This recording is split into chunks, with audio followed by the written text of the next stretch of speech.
wabarakatuh. Selamat pagi teman-temanku semua, dan selamat pagi kepada Bapak Andra Aderianto, PDMA, aku dosen pragmatik saya hormati. Perkenalkan, saya Fadila Sutari dengan NIM S1C023-207 dari Program Studi Pendidikan Bahasa dan Sastra Indonesia dari kelas 6F. Pada kesempatan kali ini, saya akan memaparkan materi mengenai tentang referensi dan inferensi dalam pragmatik.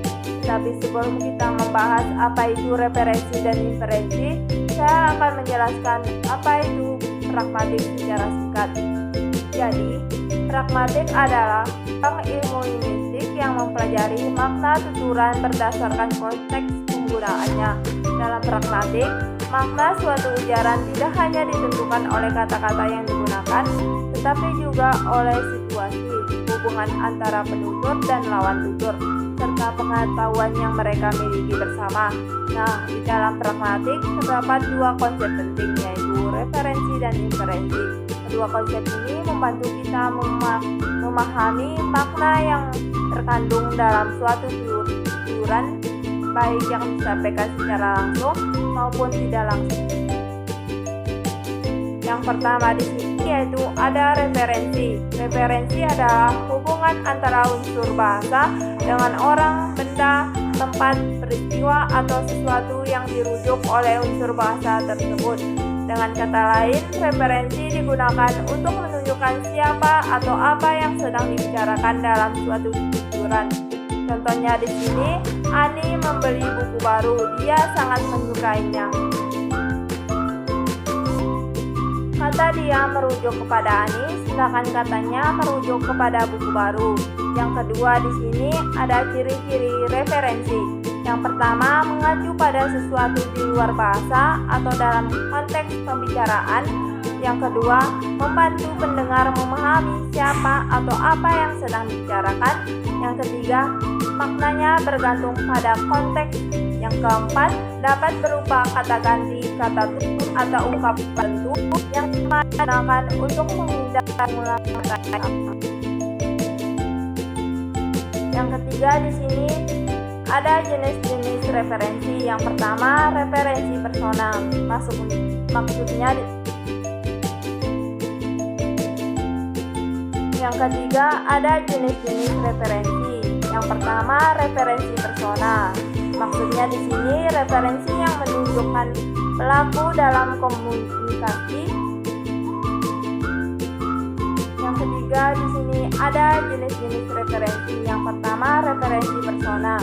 Maksudnya di sini referensi yang menunjuk pelaku dalam komunikasi. Contohnya saya, kamu, dia. Kalimatnya di sini mereka akan berangkat besok.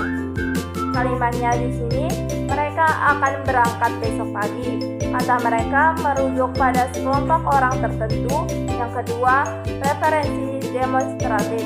Maksudnya di sini referensi yang menunjukkan benda, tempat, atau waktu. Contohnya ini, itu di sini. Kalimatnya yaitu buku itu milik saya. Kata itu menunjukkan pada benda tertentu. Yang ketiga, referensi komparatif. Maksudnya di sini referensi yang menunjukkan perbandingan. Contohnya di sini sama seperti lebih besar, berbeda dengan. Kalimatnya nilainya lebih tinggi daripada tahun lalu. Yang keempat di sini fungsi referensi. Referensi memiliki beberapa fungsi, yaitu yang pertama memperjelas objek pembicaraan, yang kedua menghindari pengulangan kata, yang ketiga membuat komunikasi lebih efektif. Selanjutnya saya akan menjelaskan mengenai inferensi. Inferensi adalah proses penarikan kesimpulan oleh pendengar atau pembaca untuk memahami makna yang tidak disampaikan secara langsung oleh penutur. Dalam inferensi, seseorang menggunakan pengetahuan, pengalaman, dan konteks untuk memahami maksud sebenarnya. Contohnya di sini, seorang ibu berkata, lantai rumah masih kotor. Secara langsung, kalimat tersebut hanya memberikan informasi, namun anak dapat menyimpulkan bahwa ibunya meminta dirinya untuk menyapu atau membersihkan lantai. Kesimpulan tersebut disebut inferensi. Yang kedua di sini, ciri-ciri inferensi. Inferensi memiliki beberapa ciri, yaitu yang pertama, berdasarkan konteks komunikasi. Yang kedua, melibatkan proses berpikir atau penafsiran. Yang ketiga, tidak dinyatakan secara langsung oleh penutur. Yang keempat, menghasilkan makna tersirat. Yang kelima, bergantung pada pengetahuan bersama antara penutur dan pendengar. Yang ketiga di sini, jenis-jenis inferensi. Ada beberapa. Yang pertama, inferensi konvensional. Maksudnya, inferensi konvensional ini inferensi yang muncul berdasarkan makna umum atau kebiasaan bahasa. Contohnya, dia rajin belajar sehingga nilainya bagus. Pendengar langsung memahami hubungan sebab akibat dalam kalimat tersebut. Yang kedua, inferensi kontekstual. Maksudnya di sini inferensi yang muncul karena situasi atau konteks tertentu. Maksudnya di sini inferensi kontekstual yaitu inferensi yang muncul karena situasi atau konteks tertentu. Contohnya di sini, wah, udara di ruangan ini panas sekali. Pendengar dapat menyimpulkan bahwa penutur ingin kipas angin dinyalakan atau jendela dibuka. Selanjutnya, fungsi inferensi. Fungsi inferensi antara lain yang pertama, memahami makna tersirat. Yang kedua, membantu komunikasi tidak langsung. Yang ketiga, menghindari kesalahpahaman dalam berkomunikasi. Selanjutnya, di hubungan referensi dan inferensi. Yang selanjutnya, referensi dan inferensi. Referensi dan inferensi saling berkaitan dalam memahami makna tujuan.